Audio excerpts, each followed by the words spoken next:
जब काफी टाइम तक वेट करने के बाद भी कोई मैसेज नहीं आता है, तब सती को लगने लग गया था कि उसके पिता ने उन्हें जानबूझकर नहीं बुलाया। ये सोचकर सती बहुत डीपली हर्ट होती है। एक तरफ बेटी होने के नाते उनका दिल उनके पिता की यज्ञ में जाने के लिए कह रहा था, और दूसरी तरफ पत्नी की ड्यूटी उन्हें शिव की डिग्निटी को ध्यान में रखने को कह रही थी। आखिर वो शिव से रिक्वेस्ट करती है कि उन्हें उनके पिता के यज्ञ में जाने की अनुमति दी जाए। शायद उनके पिता से कोई मिस्टेक हो गई हो, या किसी रीजन से उनका कोई मैसेज हम तक नहीं पहुंच पाया। अब शिव उनकी तरफ देखते हुए शांत स्वर में कहते हैं, जहाँ सम्मान रिस्पेक्ट ना हो, वहाँ सेल्फ रिस्पेक्ट को ले जाना मीनिंगलेस होता है।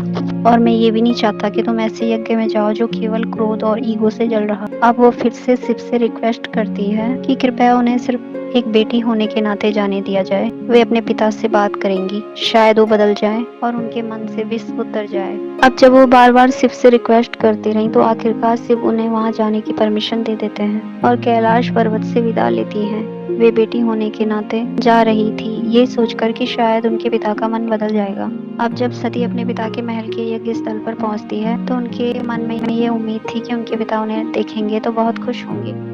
वे सती का बहुत ही दिल से स्वागत करेंगे। आखिर वो उनकी बेटी है। लेकिन जैसे ही वे अपने पिता के नजदीक पहुंची, तो चारों तरफ साइलेंट वातावरण छा गया। किसी ने उनका स्वागत नहीं किया और ना ही उन्हें कोई आसन सीट दिया गया। तो सती अपने पिता की तरफ देखते हुए कहती है कि पिताजी, क्या आप उनसे अभी भी क्रोधित हैं? सती के मुख से यह शब्द निकलते ही दक्ष बहुत क्रोधित होकर कहते हैं, जिस दिन तुमने उस नग्न भस्म रमाए शमशान में रमने वाले वैरागी को अपना पति चुना, वे उसी दिन के लिए दूर हो गई थी।